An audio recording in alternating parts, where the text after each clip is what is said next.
ಗುರುಗಳೇ ಎಲ್ರಿಗೂ ನಮಸ್ಕಾರ. ಎಲ್ಲರೂ ಹೇಗಿದ್ದೀರಪ್ಪ? ಚೆನ್ನಾಗಿದ್ದೀರಾ ತಾನೇ? ಈಗ ಬಂದ್ಬಿಟ್ಟು ರಾಮ ಸೇತುವೆ ನೋಡ್ಕೊಂಡ್ಬಂದು ದೇವ್ರ ದರ್ಶನ ಮಾಡ್ಕೊಂಡು ಆಚೆ ಬಂದಿದ್ದೀನಿ. ಈಗ ಧನುಷ್ಕೋಡಿಗೆ ಹೋಗ್ತಾ ಇದ್ದೀನಿ ಇಲ್ಲಿಂದ. ಹಾಗೆ ಯಾರೇ ನನ್ನ ಚಾನಲ್ ಹೊಸದಾಗಿ ನೋಡ್ತಾ ಇರೋಲ್ಲ ಸಬ್ಸ್ಕ್ರೈಬ್ ಮಾಡ್ಕೊಳ್ಳಿ, ಶೇರ್ ಮಾಡ್ಕೊಳ್ಳಿ. ಬನ್ನಿ ವಿಡಿಯೋ ಒಳಗಡೆ ಹೋಗೋಣ. 50 ರೂಪಾಯಿ ಕೊಟ್ಟು ನಾನು ಸ್ನಾನ ಮಾಡಿಕೊಂಡು ಬ್ಯಾಗ್ ಇಟ್ಬಿಟ್ಟು ದೇವ್ರ ದರ್ಶನ ಮಾಡಿಕೊಂಡು ಮತ್ತೆ ಧನುಷ್ಕೋಟಿಗೆ ಹೋಗ್ತಾ ಇದ್ದೀನಿ. ಧನುಷ್ಕೋಟಿಗೆ ಹೋಗ್ಬಿಟ್ಟು ನಿಮ್ಗೆ ನೋಡ್ತೀನಿ ಹೇಗಿದೆ ಅಂತ ಪ್ಲೇಸ್. ಇವಾಗ 3:15ವರೆಗೂ ಕಾಯಬೇಕು. ಇನ್ನೂ ಒಂದು 20 ನಿಮಿಷ ಇದೆ. ಒಂದು ಅರ್ಧ ಅವರ್ ಆಯ್ತು ನಾನು ಇಲ್ಲಿ ಬಂದು. ಇಲ್ಲೇ ಕುತ್ಕೊಂಡಿದ್ದೀನಿ ಬಸ್ ಸ್ಟಾಪ್ ಹತ್ರ. ಇದು ಬಸ್ ಸ್ಟಾಪ್ ಅಂತೆ. ಇಲ್ಲೊಂದು ಅಂಗಡಿ ಇದೆ, ಇಲ್ಲೊಂದು ಕುತ್ಕೊಂಡಿದ್ದೀನಿ ನೋಡಿ. ಇಲ್ಲಿ ಬಂದು ಕುತ್ಕೊಂಡಿದ್ದೀನಿ. ನೋಡೋಣ ಏನಾಗುತ್ತೆ ಅಂತ. ಎಷ್ಟೊತ್ತು ಬರುತ್ತೋ ಗೊತ್ತಿಲ್ಲ ಬಸ್ಸಿನ. ಆಟೋದವ್ರನ್ನ ಕೇಳಿದ್ರೆ 800 ರೂಪಾಯಿ ಹೇಳ್ತವ್ರೆ. ನೀವು ಯಾರೇ ಬಂದ್ರೂ ಇಲ್ಲಿ ಆಟೋದಲ್ಲಿ ಧನುಷ್ಕೋಟಿಗೆ ಹೋಗ್ಬೇಡ್ರಿ, 800 ರೂಪಾಯಿ 1000 ರೂಪಾಯಿ ಕೇಳ್ತಾರೆ. ಹೋದರೆ ಬಸ್ಸಿಗೆ ಕಾಯ್ದುಬಿಟ್ಟು ಹೋಗಿ ಬಸ್ಸಲ್ಲಿ ಬಂದ್ಬಿಟ್ಟು 50 ರೂಪಾಯಿ ಒಳಗಡೆ ತೊಗೊತಾರೆ. 50 ರೂಪಾಯಿ ಒಳಗಡೆ ಹೋಗ್ಬೋದಾ ನಿಮಗೆ? ನೀವು ಧನುಷ್ಕೋಟಿಗೆ 800 ರೂಪಾಯಿ ಕೊಟ್ಟು ಹೋಗ್ತೀರಾ. ಅದೇ ಹೇಳ್ತಾರೆ ಅದು ವ್ಯತ್ಯಾಸ. ಯಾರು ಬಂದರೂ ನೀವು 50 ರೂಪಾಯಿ ಒಳಗಡೆ ಧನುಷ್ಕೋಟಿಗೆ ಕೊಟ್ಬಿಟ್ಟು ಹೋಗಿ. ಧನುಷ್ಕೋಟಿಗೆ ಬಸ್ ಬಂತು. ಧನುಷ್ಕೋಟಿಗೆ ಹೋಗ್ತಾ ಇದ್ದೀನಿ ಇಲ್ಲಿಂದ ಬಂದು ಧನುಷ್ಕೋಟಿಗೆ 20 ಕಿಲೋಮೀಟರ್ ಇರುತ್ತೆ. ಬಸ್ಸಲ್ಲಿ ಬಂದ್ಬಿಟ್ಟು 30 ರೂಪಾಯಿ ತೊಗೊತಾರೆ. ನೀವು ಆಟೋದಲ್ಲೆಲ್ಲ ಹೋಗ್ಬೇಡಿ, ಬಸ್ಸಲ್ಲಿ ಹೋಗಿ 30 ರೂಪಾಯಿ ದೊಡ್ಡದ 800 ರೂಪಾಯಿ ದೊಡ್ಡದ. ಎಲ್ಲರೂ ಮೀನು ಹಿಡಿಯೋಕೆ ಹೋಗ್ತಾ ಇದ್ದಾರೆ. ಇಲ್ಲಿ ಸೈಡಲ್ಲಿ ಬಂದ್ಬಿಟ್ಟು ಮೀನೆಲ್ಲ ಫ್ರೈ ಮಾಡಿ ಕೊಡ್ತಾ ಇದ್ದಾರೆ. ಅಲ್ಲೇ ಫ್ರೆಶ್ಶು ಮೀನು ಹಿಡಿದ್ಬಿಟ್ಟು ಹಂಗೆ ಫ್ರೈ ಮಾಡಿ ಕೊಡ್ತಾರೆ, ಬೇಕಾದ್ರೆ ತೊಗೊಬೋದು. ಯಾರ್ಯಾರಿಗೆ ಮೀನು ಇಷ್ಟ, ನಾನ್ ವೆಜ್ ಇಷ್ಟ ಅಂದರೆ ಇಲ್ಲಿ ಬಂದು ತಿನ್ನಿ. ಏನಂದರೆ ಫ್ರೆಶ್ಶಾಗಿ ಅಲ್ಲೇ ಹಿಡಿದು ನಿಮಗೆ ಫ್ರೈ ಮಾಡಿ ಕೊಡ್ತಾರೆ. ಮೀನು ಬಂದ್ಬಿಟ್ಟು ಇಲ್ಲಿ ಸಮುದ್ರ ಮೀನಲ್ವಾ, ಕಮ್ಮಿನೇ. ಇಲ್ಲಿ ನಮ್ಮ ಬೆಂಗಳೂರಿಗೆ ಹೋಲಿಸ್ಕೊಂಡ್ರೆ ಅಲ್ಲೇ ಹಿಡಿದು ಅಲ್ಲೇ ಫ್ರೆಶ್ಶಾಗಿ ಮಾಡಿಕೊಡು ಮೀನು ಕಮ್ಮಿಗೆ ಕೊಡ್ತಾರೆ. ಯಾರ್ಯಾರಿಗೆ ಇಷ್ಟ ಆಗುತ್ತೋ ಇಲ್ಲಿ ಬಂದು ಟೇಸ್ಟ್ ಮಾಡಿ ತಿನ್ನಿ, ಹೇಗಿದೆ ಅಂದ್ಬಿಟ್ಟು ಹಂಗೆ ನಮಗೆ ಕಾಮೆಂಟ್ ಮಾಡಿ. ಧನುಷ್ಕೋಟಿಗೆ ಬಂದಿದ್ದೀನಿ ಈಗ. ಅಲ್ಲಿಂದ ಬಂದು ಬಸ್ ಬಂದು 30 ರೂಪಾಯಿ ಇಲ್ಲಿಗೆ. ಏನಿದೆ ದೇವಸ್ಥಾನದಿಂದ ಇಲ್ಲಿಗೆ ಬಂದ್ಬಿಟ್ಟು 30 ರೂಪಾಯಿ. ಮ್ಯಾಕ್ಸಿಮಮ್ ಒಂದು 45 ನಿಮಿಷಕ್ಕೆ ಕರ್ಕೊಂಬರ್ತಾರೆ. ಇಲ್ಲಿ ಬಂದು ಬೈ ಕ್ಲಾಕ್ ಇದೆ. ಇಲ್ಲಿಂದ ರಾಮ ಸೇತು ನೋಡ್ಬೋದು. ಬೈ ಕ್ಲಾಕಲ್ಲಿ 20 ರೂಪಾಯಿ. ಯಾರು ನೋಡೋರು ನೋಡ್ಬೋದು ಬೈ ಕ್ಲಾಕಲ್ಲಿ. ಧನುಷ್ಕೋಟಿ ರಾಮ ಸೇತುವೆ ಬಂದ್ಬಿಟ್ಟು ಇಲ್ಲಿಂದನೇ ಸ್ಟಾರ್ಟ್ ಆಗುತ್ತಂತೆ ನೋಡಿ. ಅಲ್ಲಿಂದ ಕಲ್ಲು ಸ್ಟಾರ್ಟ್ ಆಗ್ತದೆ. ಕಲ್ಲು ನೋಡ್ತಾ ಇದ್ದೀರಲ್ಲ, ಇಲ್ಲಿಂದನೇ ಸ್ಟಾರ್ಟ್ ಆಗುತ್ತೆ. ಫುಲ್ಲು 18 ಕಿಲೋಮೀಟ್ರ್ವರೆಗೂ ಅಷ್ಟು ದೂರ ಇರುತ್ತೆ. ಇಲ್ಲಿಂದ ನೀವು ಯಾರು ಬೈ ಕ್ಲಾಕಲ್ಲಿ ನೋಡ್ಬೇಕಂದ್ರೆ ಬೈ ಕ್ಲಾಕಲ್ಲಿ ನೋಡ್ಬೋದು. ಇಲ್ಲಿಂದನೇ ಸ್ಟಾರ್ಟ್ ಆಗುತ್ತೆ ಅದು. ಪ್ರಪಂಚದ ಲಾಸ್ಟ್ನೇದು ಭಾಗ ಯಾವುದು ಅಂತ ಹೇಳ್ತಾರಲ್ಲ, ಅದೇ ಥರನೇ ಇದು ಇಂಡಿಯಾದು ಲಾಸ್ಟು ಭಾಗ. ಇಲ್ಲಿಂದ ಬಂದು 18 ಕಿಲೋಮೀಟ್ರ್ ಆದಮೇಲೆ ಶ್ರೀಲಂಕಾ ಬರುತ್ತೆ. ಇದೇ ನಮ್ಮದು ಇಂಡಿಯಾದ ಲಾಸ್ಟು. ಧನುಷ್ಕೋಟಿ ಬಂದ್ಬಿಟ್ಟು ಲಾಸ್ಟ್ ಬರುತ್ತೆ. ನಿಮಗೆ ಡ್ರೋನಲ್ಲಿ ನೋಡಿದ್ರೆ ನಿಮ್ಗೆ ಕ್ಲೀನ್ ಗೊತ್ತಾಗ್ಬಿಡುತ್ತೆ ನಿಮಗಿದು. ನಾನು ಫುಲ್ ಎಂಜಾಯ್ ಮಾಡ್ತಾ ಇದ್ದೀನಿ ಇಲ್ಲಿ. ನಿಮಗೆ ಮಾತಾಡ್ಬೇಕಾದ್ರೆ ಹಂಗೆ ನೀರು ಮೇಲೆ ಬಿದ್ದುಬಿಡ್ತು. ಎಲ್ಲಿದ್ದೀನಿ ಅಂದರೆ ಕಲ್ಲು ಬಂಡೆ ಮೇಲೆ ಕೂತಿದ್ದೀನಿ. ಅಲೆಗಳು ಹೊಡಿತಾ ಇದೆ. ಜಾಸ್ತಿ ಜೋರಿಗೆ ಬಂತಂದ್ರೆ ಅಲ್ಲೇ ಹಂಗೆ ಮಕ್ಕ ಹೊಡಿಯುತ್ತೆ. ಅಲ್ಲಿ ಕೂತ್ಕೊಂಡು ಎಂಜಾಯ್ ಮಾಡ್ತಾ ಇದ್ದೀನಿ ವ್ಯೂನ. ನಿಮಗೂ ಈ ಥರ ಬರಬೇಕಂದ್ರೆ ನೀವು ಬರ್ಬೋದು. ಧನುಷ್ಕೋಟಿಗೆ ಬನ್ನಿ, ವ್ಯೂನ ಎಂಜಾಯ್ ಮಾಡಿ. ನಿಮಗೂ ಬರಬೇಕಾ? ಬನ್ನಿ ಇಲ್ಲಿಗೆ, ಎಂಜಾಯ್ ಮಾಡಿ. ಸಕ್ಕತ್ತಾಗಿದೆ ವ್ಯೂ ಮಾತ್ರ. 3 ಕಡೆ ನೀರು, 1 ಕಡೆ ಭೂಮಿ ಅಂತೇಳ್ಬಿಟ್ಟು ನೀವು ಪಾಠದಲ್ಲಿ ಸ್ಕೂಲ್ದಲ್ಲಿ ಕೇಳಿರ್ತೀರ ಹೊರತು ಯಾವತ್ತೂ ನೋಡಿರಲ್ಲ ನೀವು. ಇಲ್ಲಿ ಬಂದರೆ ನೀವು ಅದನ್ನು ಖಂಡಿತವಾಗೂ ನೋಡ್ಬೋದು. 3 ಕಡೆ ನೀರಿದೆ, ಸೆಂಟ್ರಲ್ಲಿ ರೋಡ್ ಇದೆ, ಬಸ್ಸು ವೆಹಿಕಲ್ಸ್ ಎಲ್ಲ ಓಡಾಡುತ್ತೆ. ಸಕ್ಕತ್ತಾಗಿದೆ ಮಾತ್ರ ಇಲ್ಲಿಂದ ವ್ಯೂ ನೋಡೋಕ್ಕೆ. ಇಲ್ಲಿ ಯಾರನ್ನೂ ಈಜೊಡೆಯಕ್ಕೆ ಬಿಡಲ್ಲ, ಯಾಕಂದರೆ ಅಲೆಗಳು ತುಂಬ ಜೋರಾಗಿ ಬರುತ್ತೆ.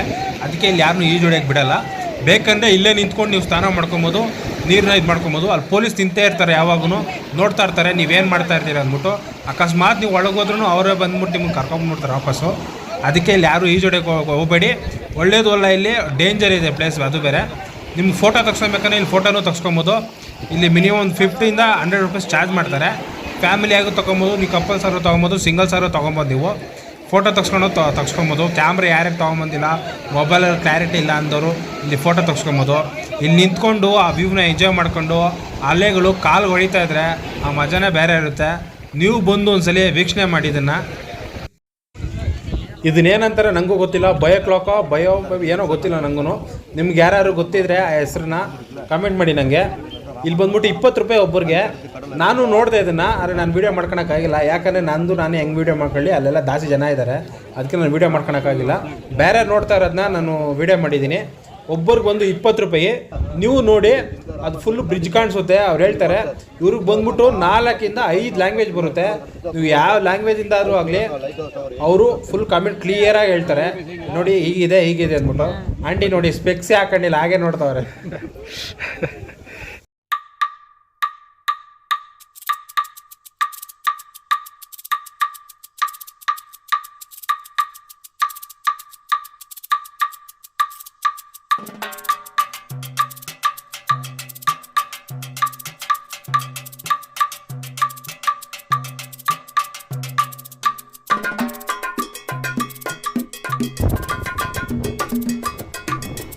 ಇದು ವ್ಯೂ ಅಂದರೆ.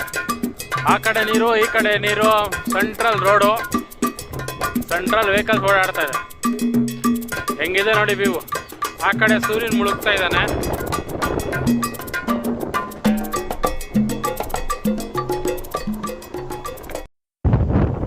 ಟೈಮ್ ಒಂದು 5:15 ಆಯಿತು. ಸೂರ್ಯ ಮುಳುಗ್ತಾ ಇದ್ದಾನೆ. ಇಷ್ಟೊತ್ತಲ್ಲಿ ಬಂದ್ಬಿಟ್ಟು ಇಲ್ಲಿ ಕುತ್ಕೊಂಡು ಟೀ ಒಂದು ಕುಡ್ಕೊಂಡು ಸೂರ್ಯ ನೋಡ್ಕೊಂಡು ಕುತ್ಕೊಂಡ್ರೆ ಅದ್ರ ಮಜಾನೇ ಬೇರೆ ಇರುತ್ತೆ. ಗಾಳಿ ತುಂಬ ಇದೆ ಅಲ್ಲೇ.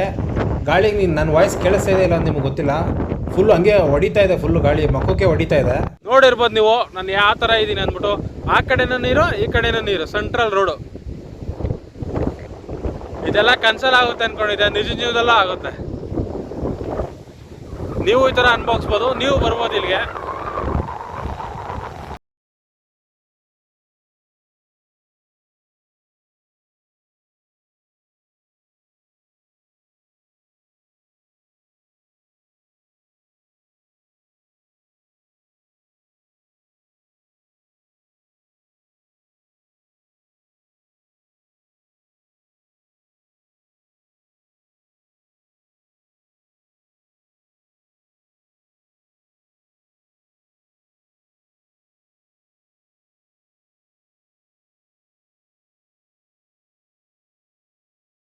ಏನು ಮಾತಾಡ್ಬೇಕಂತ ಗೊತ್ತಾಗ್ತಿಲ್ಲ. ಫುಲ್ ಎಂಜಾಯ್ ಮಾಡ್ತಾ ಇದ್ದೀನಿ ವ್ಯೂನ್ ಮಾತ್ರ. ಹಿಂದೆ ಮಾತ್ರ ಸೂರ್ಯ ಮಾತ್ರ ಹಂಗೆ ಮುಳುಗ್ತಾ ಇದ್ದಾನೆ, ಹಂಗೆ ಹೋಗ್ತಾ ಇದ್ದೀನಿ. ಏನಂದರೆ ಸ್ವಲ್ಪ ಹೊತ್ತು ಕಾಯ್ದೆ ನಾನಿಲ್ಲಿ. ಆಟೋ ಎಲ್ಲ ಸ್ವಲ್ಪ ಜಾಸ್ತಿ ಹೇಳ್ತಾವ್ರೆ. ಒಂದು ರೈಲ್ವೆ ಸ್ಟೇಷನ್ ಬಂದ್ಬಿಟ್ಟು 800 ರೂಪಾಯಿ ಕೇಳ್ತಾ ಇದ್ದಾರೆ. 800, 700 ಆ ಥರ ಕೇಳ್ತಾ ಇದ್ದಾರೆ. ಇಲ್ಲಿಂದ ಬಂದ್ಬಿಟ್ಟು 14-15 ಕಿಲೋಮೀಟ್ರ್ ಇದೆ, ಅದಕ್ಕೆ 800 ರೂಪಾಯಿ ಕೇಳ್ತಾ ಇದ್ದಾರೆ. ನಾನೇನು ಮಾಡೋಣ, ಹೆಂಗೂ ಟೈಮ್ ಫ್ರೀ ಇದೆ, ನಂಗಿರೋದು ಬಂದು ನೈಟ್ ಇರೋದು ಟ್ರೈನು.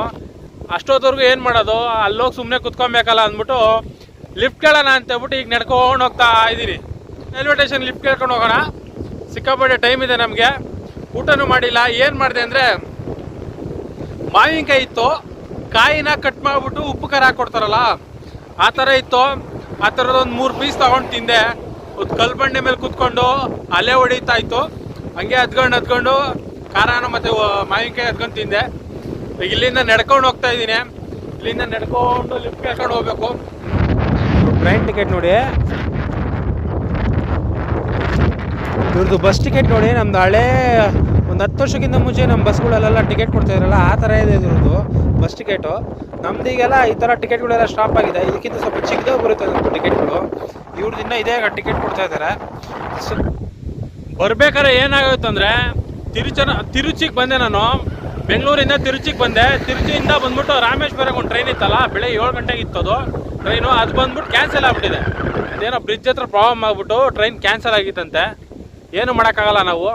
ಈಗ ನಾನು ನೈಟ್ ಹೋಗ್ತಾ ಇದ್ದೀನಿ. ಪಮ್ಮಂ ಬ್ರಿಡ್ಜು ಕಾಣಿಸುತ್ತೋ ಇಲ್ಲ ಗೊತ್ತಿಲ್ಲ ನೈಟಲ್ಲಿ. ಎಷ್ಟು ನೋಡಿಸ್ತೀನಿ ನಿಮಗೆ, ಹೆಂಗಾಗುತ್ತೋ ಹಂಗೆ ನೋಡೋಣ ಹೇಗಿರುತ್ತೆ ಅಂದ್ಬಿಟ್ಟು.